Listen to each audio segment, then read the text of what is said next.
Muchas gracias por acompañarnos una vez más en esta edición de Hora de Noticias. Hoy día, miércoles 11 de diciembre de 2019, les habla Ezequiel Trumper debajo de este humo. Ahora vamos a contarle por qué, trayéndoles un nuevo boletín informativo para mantenerlos lo mejor informados posible.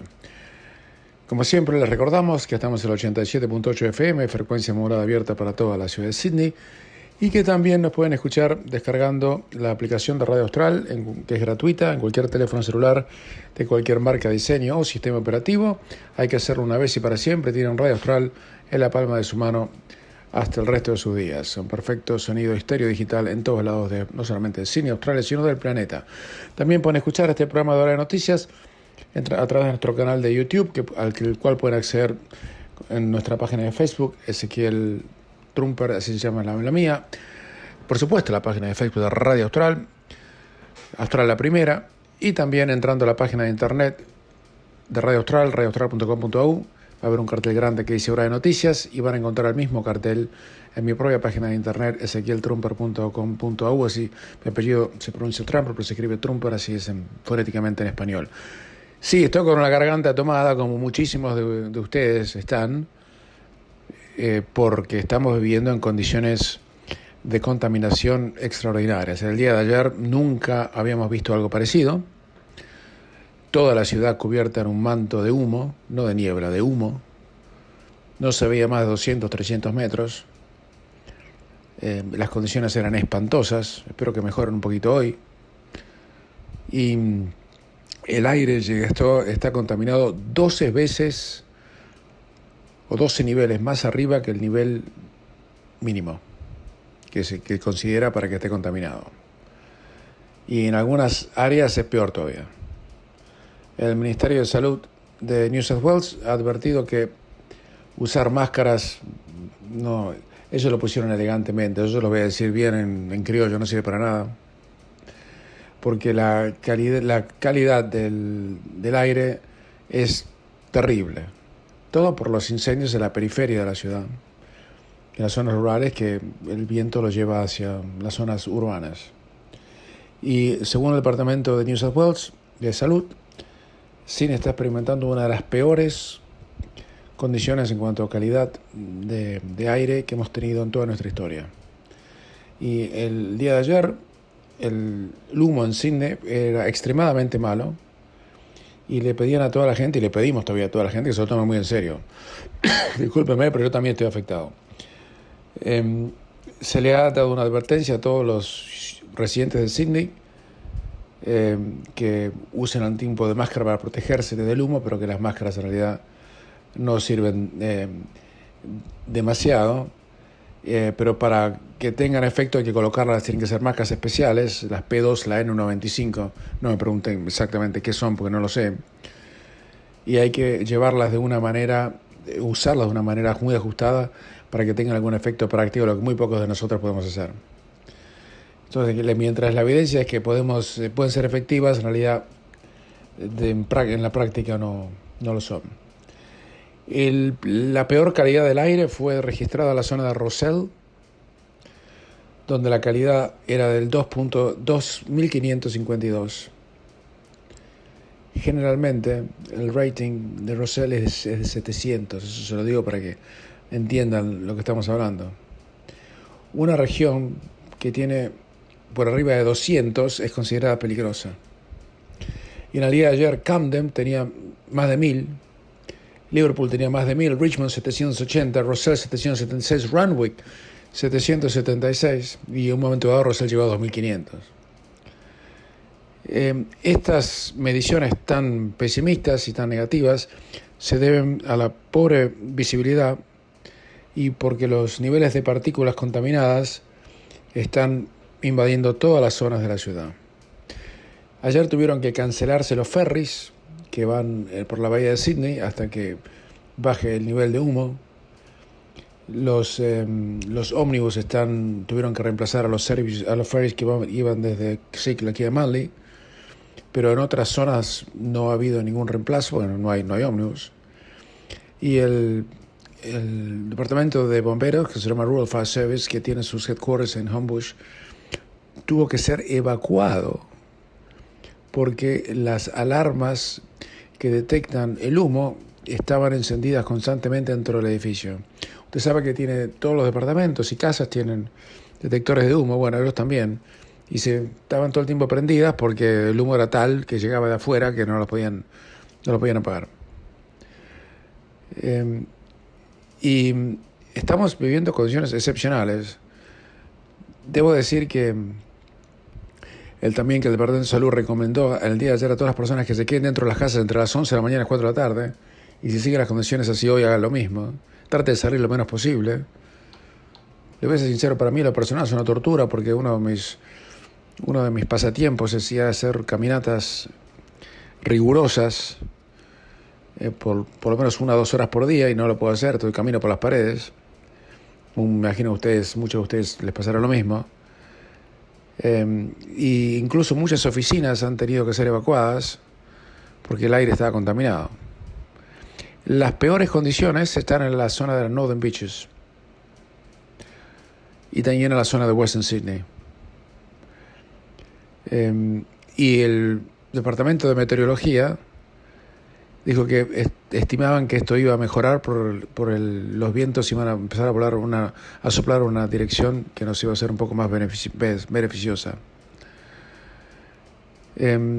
Por supuesto, los bomberos están en un estado de alta alerta y estamos viviendo días que solamente podemos calificar como muy peligrosos, y espero que ustedes la puedan tomar de la manera más saludable posible. Trate de salir poco, tome mucha agua,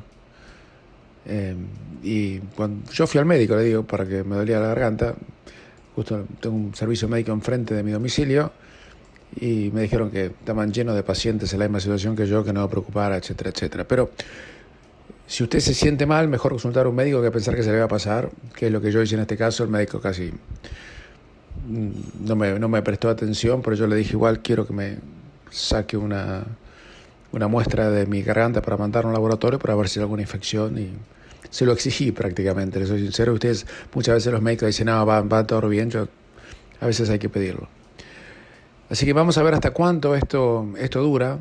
Y reitero, si usted tiene problemas respiratorios, tiene asma o tiene cualquier tipo de inconvenientes y no se siente bien, vaya al médico, porque las condiciones son pésimas.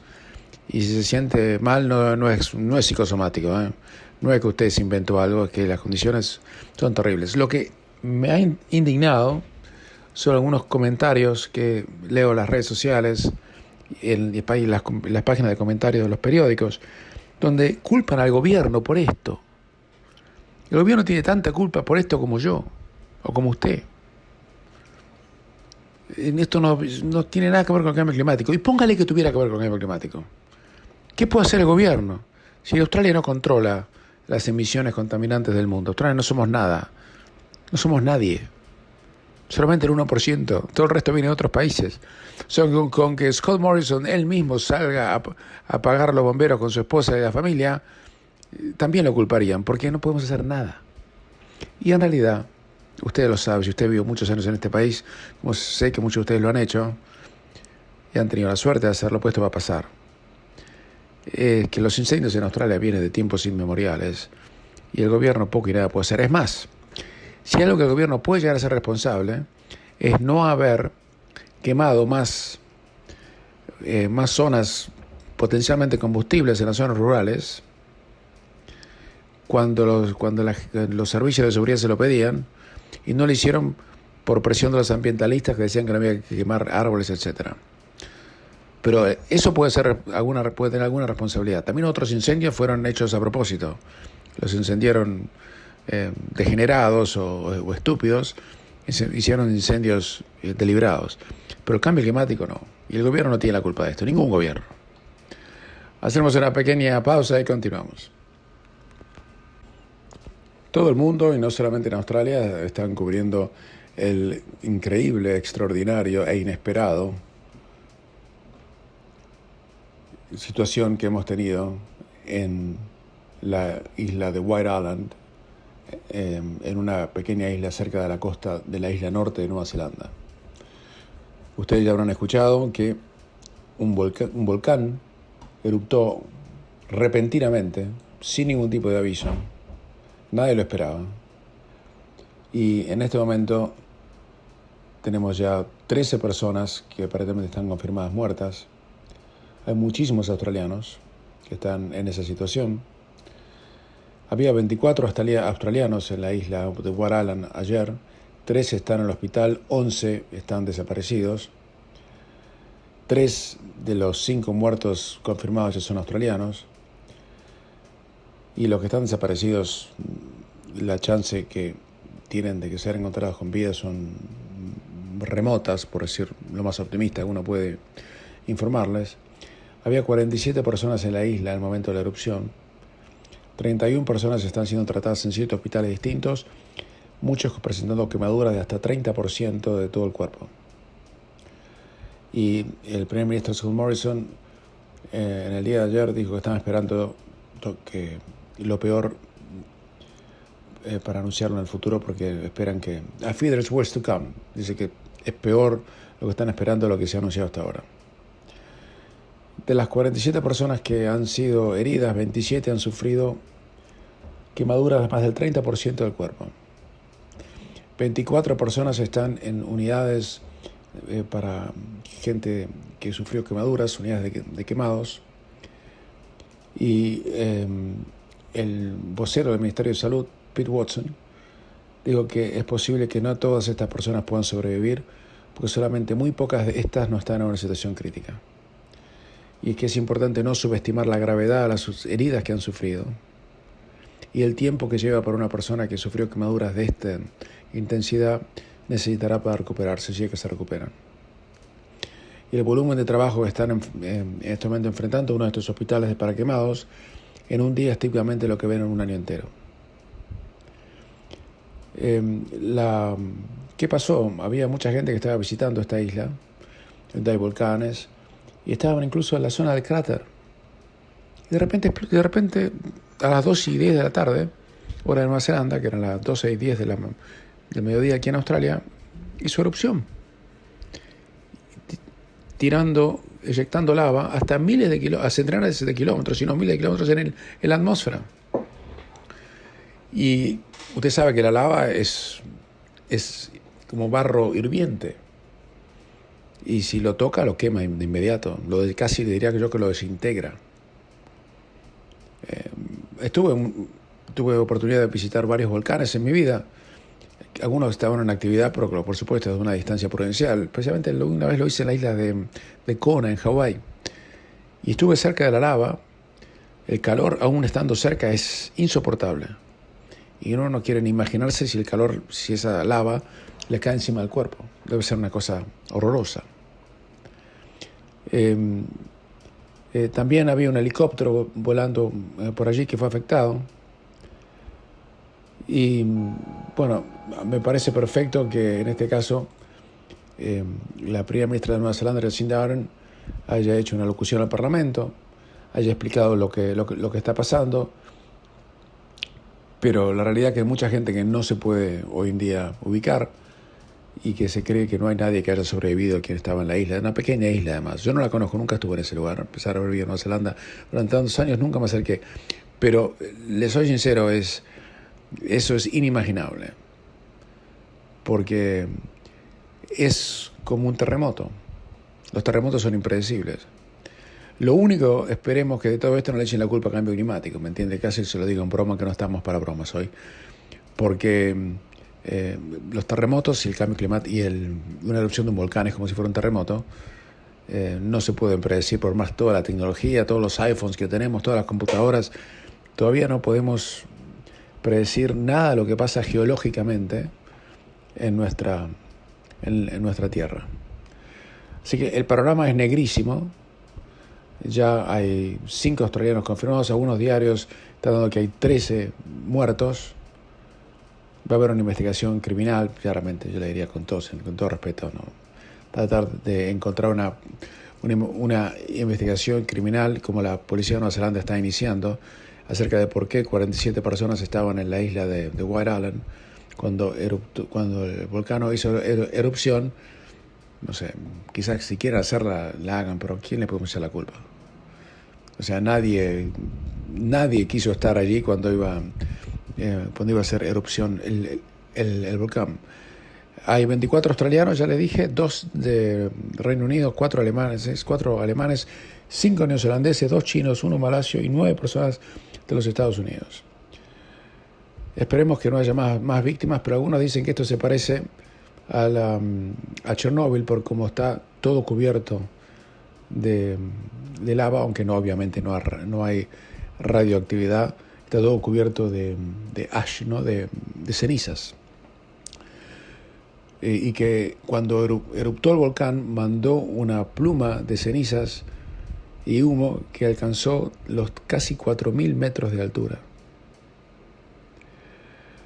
Uno de los botes que fue a recoger gente, un acto heroico realmente, volvió cubierto prácticamente en cenizas, que tenía medio metro de espesor. Y cuando volvieron de este bote, dijeron, no encontramos a nadie vivo en la isla, y no parece que vamos a encontrar a nadie vivo tampoco. Hacemos una pequeña pausa y continuamos. Realmente me cuesta entender, y cambiando completamente el ángulo informativo, me cuesta entender, por lo menos a mí, quizás usted no sé qué pensará, pero a mí en lo personal me cuesta entender que el ex primer ministro Malcolm Turnbull haya ido a un programa de la ABC que se llama Q&A a criticar al gobierno federal, del cual él fue parte hasta hace un año y 3 meses o 4 meses, como si fuera un presunto líder putativo de la oposición. Y fue a la última edición del año de Q&A, un programa que yo miro solamente por YouTube, para enterarme de lo que pasó, porque me resulta intolerable desde el punto de vista de que es completamente iba a decir desigual. No presenta las dos caras de la moneda.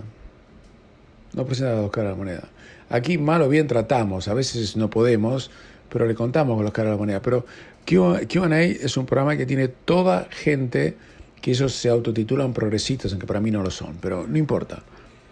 Y estaba Turnbull con el líder de la oposición albanese, aunque no se sabía que era el líder de la oposición, porque los dos decían lo mismo, y el otro era un ex primer ministro liberal.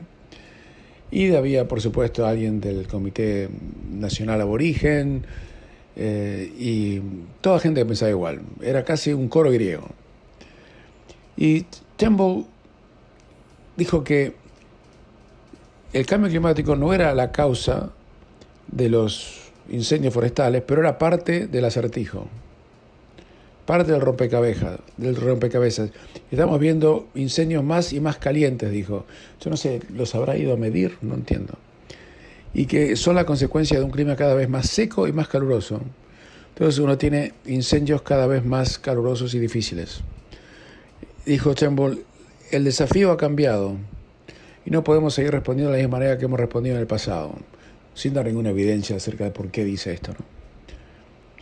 Y después le preguntaron a Turnbull si él, qué pensaba de gente que pensaba que con respecto al cambio climático no había que hacer nada dentro de su propio partido. Y ahí el ex primer ministro sacó el hacha, dijo que la coalición, o sea, su ex gobierno, tiene un problema fundamental en lidiar con el cambio climático, porque hay un grupo dentro del Partido Liberal y el Partido Nacional que niegan la realidad del cambio climático. Dijo que había elementos del Partido Liberal están dispuestos a hacer volar al gobierno, a mi gobierno, dijo, si el liderazgo del partido se atrevía a lidiar con el tema del cambio climático cortando o reduciendo las emisiones.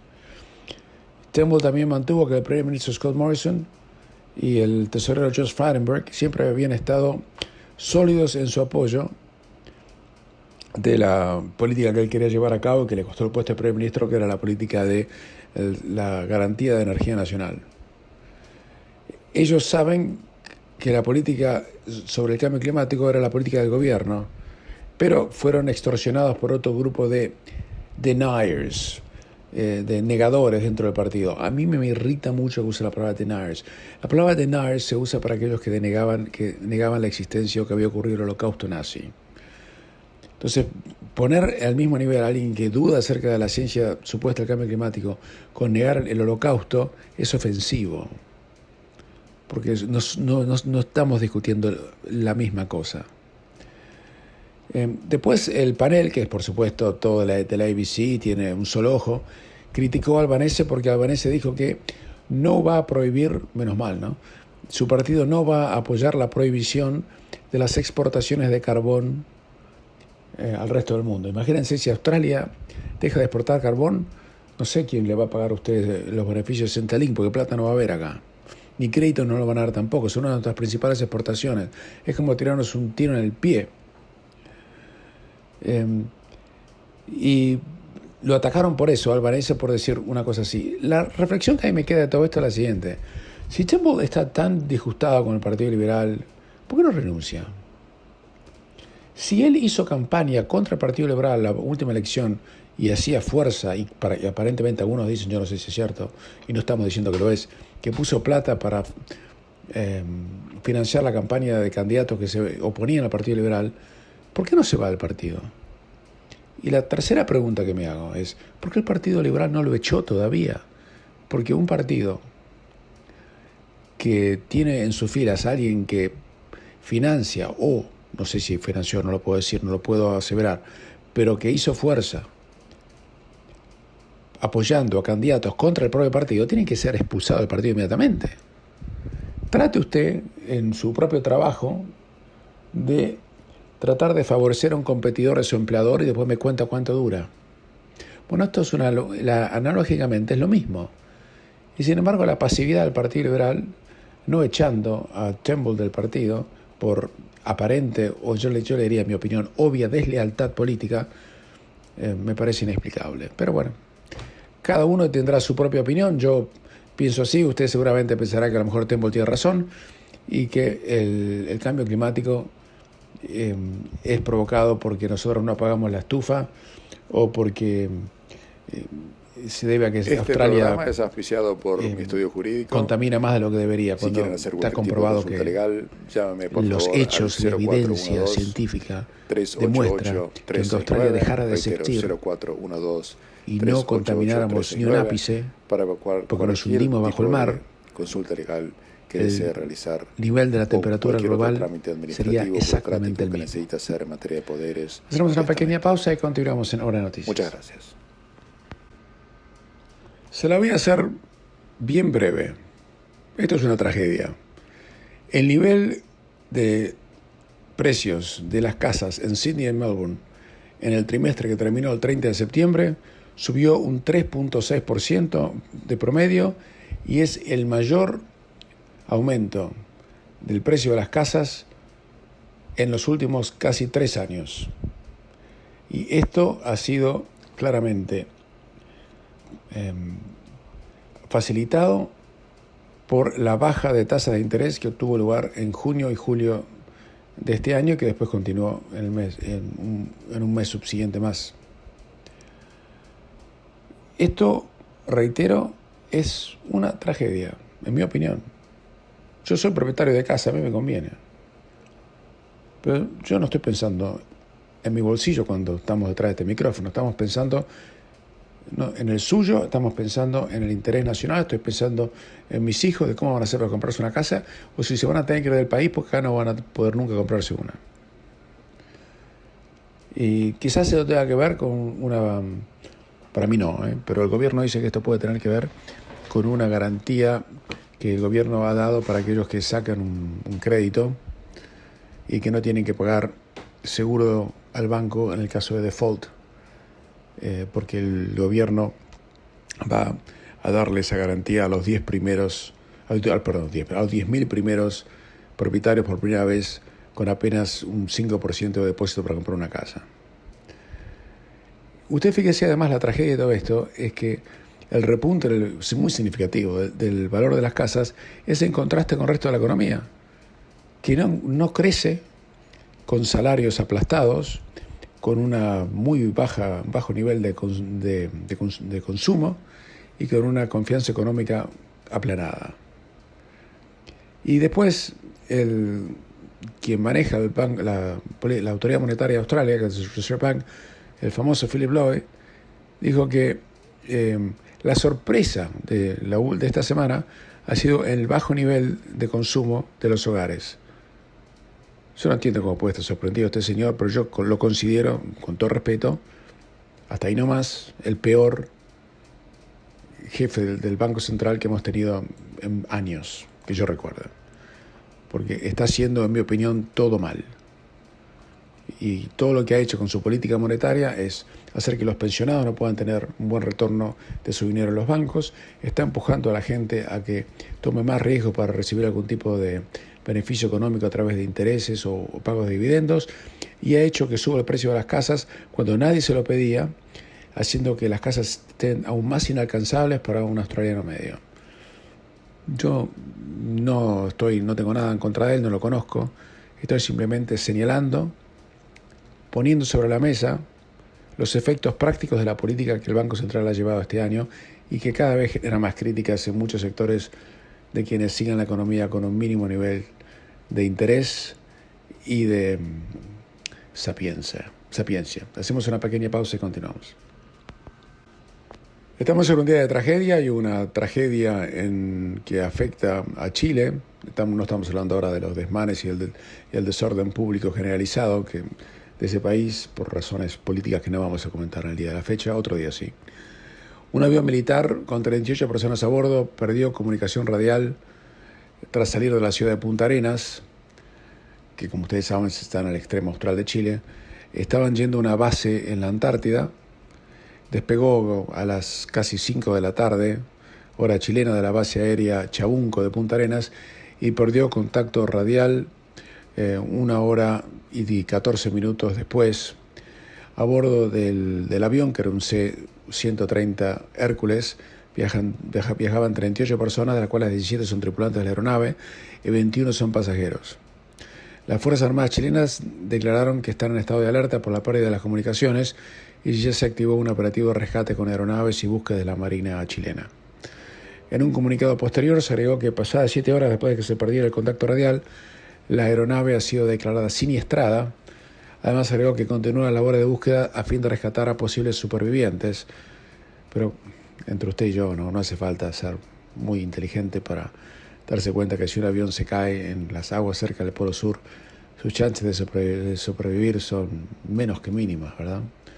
Las aguas son congeladas y esto es otra tragedia más. La tripulación pertenece a las Fuerzas Armadas, Fuerzas Aéreas de Chile, y dentro de los pasajeros 15 son también de la Fuerza Aérea, 3 son miembros del Ejército y 3 son civiles, 2 personas de la empresa de ingeniería Improcer y una persona de la Universidad de Magallanes. La aeronave cumplía tareas de apoyo logístico y trasladaba personal para la revisión del oleoducto flotante de abastecimiento de combustible de la base en la Antártida y trataba de estar haciendo allí tratamientos anticorrosivos de las instalaciones. La aeronave estaba a mitad de camino a la Antártida cuando desapareció.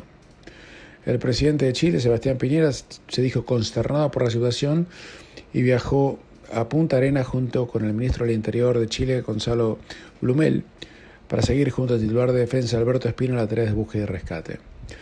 Por su parte, el presidente de la Comisión de Defensa de la Cámara, Jorge Brito, afirmó en diálogo con los medios que la pérdida de contacto se había registrado en un viaje recurrente de la Fuerza Aérea de aprovisionamiento a la base. Prácticamente es una quimera que los puedan encontrar con vida. En realidad, espero que puedan encontrar aunque sea los restos del avión, porque si cayeron en esa zona gélida y muy poco transitada, va a ser muy pero muy difícil que lo puedan encontrar, a menos que la caja negra que tienen los aviones tienen un radar que emite señales por 30 días después de que se hundió. Y si es así, a lo mejor pueden llegar a encontrar a los supervivientes, no a los supervivientes, sino a los cuerpos de las víctimas, ¿no? Porque ya tenemos prácticamente que descartar que haya alguna chance de que hayan podido sobrevivir alguno en estas condiciones. Hacemos una pequeña pausa y continuamos. En una decisión, yo le diría sin precedentes, se ha excluido a Rusia de toda competencia deportiva por 4 años. Esto es por las alegaciones de dopaje que se han acreditado que Rusia contravino y por lo tanto la han dejado afuera de las Olimpiadas de Tokio del año próximo y hasta el Mundial de Qatar 2022. El presidente ruso, Vladimir Putin, que no se va con chiquitas, aseguró que la exclusión de Rusia de las principales competiciones deportivas mundiales durante 4 años tiene motivaciones políticas ulteriores. Y Putin dijo: no hay reproches para el Comité Olímpico Ruso, y si no hay reproches para el comité, el país debería formar parte de las competiciones bajo su propia bandera. Todo castigo debe ser individual y no colectivo. Y dijo: se dan todas las razones para creer que esta decisión está motivada no por una preocupación por el deporte limpio, sino que es políticamente motivada. El primer ministro ruso, Dmitry Medvedev, discúlpeme si no pronuncio bien el ruso, denunció una histeria antirrusa que se ha vuelto crónica. El jefe de gobierno estimó que las instancias deportivas rusas deberían apelar la decisión de la Agencia Mundial Antidopaje de excluir a Rusia por 4 años, incluso desde las Olimpiadas del año próximo. No obstante, el presidente de la Agencia Antidopaje rusa se mostró escéptico acerca de las ventajas de hacerlo. Indicó que esta situación era previsible y la posibilidad de una victoria en apelación es nula, pues la culpabilidad rusa es evidente. Eso lo dijo el presidente de la Agencia Antidopaje rusa. Yo, si fuera él, buscaría asilo político inmediato. La decisión se conoció el día de ayer y responde a la falsificación de los datos de los controles entregados a la Agencia Mundial Antidopaje. La sanción, reitero, abarca al Mundial de Fútbol de Qatar, debido a que la misma afecta a Rusia como país. También se recomendó la exclusión de la bandera rusa de los Juegos y de todo campeonato mundial durante 4 años, con la posible presencia de deportistas rusos bajo bandera neutral. La decisión de la Agencia Antidopaje puede ser recurrida o apelada en un plazo de 21 días ante el Tribunal Arbitral del Deporte, por la Agencia Rusa Antidopaje o por el Comité Olímpico Ruso. Las sanciones son la consecuencia, reitero, de la falsificación de los datos de los controles antidopaje entregados por Rusia a la Asociación Antidopaje a principios del 2019. Hace poco más de un año, el deporte ruso parecía haber salido finalmente de este túnel, con la rehabilitación parcial de la Agencia Antidopaje rusa, que estaba a expensas de la revisión de la base de datos del laboratorio de Moscú. Sin embargo, Rusia canceló la prueba. Primero entregó fuera de plazo dicha información y recientemente la Agencia Antidopaje denunció la manipulación de dicha base de datos, o sea que cambiaron las fichas, que incluye tanto pruebas físicas como datos informáticos, con el supuesto fin de encubrir casos de dopaje. La sanción es durísima. Dejar afuera a un país como Rusia, uno de los principales países del mundo, en materia económica y poderío militar, yo diría, no tiene muchos precedentes.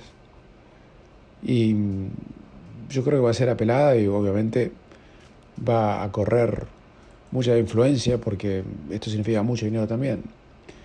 Pese a la sanción, Rusia ratificó que irá a la Eurocopa 2020, pues no la excluyeron de eso, y la final de la Champions League en el 2021, que se juega en Rusia. Así que eso es pese a la sanción de 4 años. Pero que la decisión no afecta de ninguna manera a la celebración de los partidos de la Eurocopa 2020 que se hacen en Rusia. La Eurocopa 2020 no tiene sede fija, se hace en 12 países distintos. Por ejemplo, en España juegan en Bilbao. Y usted fíjese, interesante que juegan en España, que España juega en Bilbao, es que España nunca ha jugado en Bilbao desde el franquismo. Usted fíjese, por la división que existe entre los independentistas vascos y demás. Pero volviendo al tema central, van a ser todavía los partidos de la Eurocopa 2020 y va a tener lugar allí la final de la Liga de Campeones, o sea, la Champions League, que va a tener lugar el año próximo, el 2021 en Rusia. La del 2020, esta edición, se juega en el estadio más grande de Estambul, en Turquía. La segunda ciudad rusa, que es San Petersburgo, acogerá en junio del año próximo 3 partidos de la primera fase de la Eurocopa, y el 3 de junio uno de los cuartos de final del torneo. Van a jugar al mismo estadio donde se jugaron los partidos del Mundial 2018. Allí Argentina casi queda eliminada con Nigeria y ahí sí se jugó una de las semifinales. La prensa rusa también especulaba estos días sobre la posibilidad de que Rusia no pudiera participar en el Mundial de Qatar, y seguramente eso es lo que va a ocurrir, aunque esto va a ser apelado y vamos a ver en qué termina. Hacemos una pequeña pausa y continuamos. Hoy no tenemos tiempo para ahondar en temas deportivos. Mañana le contamos qué pasó con la Champions League y demás, aunque ya está casi todo decidido allí. En la Argentina asumió el nuevo gobierno liderado por Alberto Fernández y Cristina Fernández de Kirchner. Y antes del traspaso del mando, el presidente Alberto Fernández, ahora ya presidente en ejercicio, destacó que el riesgo de default es muy alto y responsabilizó al gobierno de Macri por la situación económica. También pidió respetar la convivencia democrática y dijo que no puede ser que la alternancia se convierta en un momento de crisis para los argentinos. Dijo que el mercado nacional está impedido de pagar y el riesgo de default es muy alto. De hecho, el presidente saliente Macri lo ha declarado. Y creo que además, dice Fernández, es toda su responsabilidad. Muchachos, Argentina va a ser otro default más. Después del default del 2001-2002, de su rehabilitación a partir del 2015, vuelve a defaultear y no pagar su deuda en el partir del 2019-2020. Han puesto como ministro de Economía a un muchacho muy joven de 37 años que no tiene ninguna experiencia desde el punto de vista profesional como banquero y que se dedicó toda su vida a la vida académica, siendo discípulo de un premio Nobel de Economía que se llama Stiglitz, que es un hombre muy controvertido y cada vez menos respetado por los mercados, aunque cada uno tendrá una opinión al respecto. Pero él aboga, mejor dicho, también por entrar en default. Le quiero decir una cosa, ni Uruguay entró en default, ni Brasil entró en default, ni Chile entró en default, ni Colombia entró en default. Creo que Perú tampoco entró en default, Ecuador sí. Pero los demás países de Latinoamérica y de Sudamérica no lo han hecho. Que un país de la riqueza potencial solamente de Argentina entra en default lo deja absolutamente vulnerable a una falta de recepción de materia de inversiones alarmante en un momento dado que los argentinos no tienen capital propio para desarrollar su propio país. Además están prometiendo poner impuestos enormes al patrimonio, un impuesto que no tenemos nosotros en Australia, un impuesto a los activos, que los argentinos llaman impuesto a los bienes personales y que empieza a partir de los $20.000, imagínese usted, ¿no? Y además quieren a todos los argentinos que tienen plata en el exterior, que son muchos, para protegerse de las confiscaciones y demás, que han soportado y padecido en el pasado, le quieren poner un impuesto adicional, y el que se opone prácticamente va a ser considerado un traidor a la patria. Estuve hablando con contadores y con abogados que asesoran impositivamente a los argentinos y están diciendo que hay 3 soluciones para los argentinos. Una es irse, otra es crear un trust irrevocable, un instrumento jurídico que no se usa en Australia porque no es necesario, pero es complejo y hace que uno no pueda tener acceso a sus bienes por el resto de sus días, sino solamente puedan hacerlo sus beneficiarios cuando pasen determinados actos. Y la tercera es dejar que los violen desde el punto de vista impositivo. Y que muchos argentinos, en el sentido que más dinero, están optando por salir del país. Por supuesto, el que tiene una fiambrería, un taller mecánico, que es un empleado de seguros, no puede hacer ninguna de estas cosas.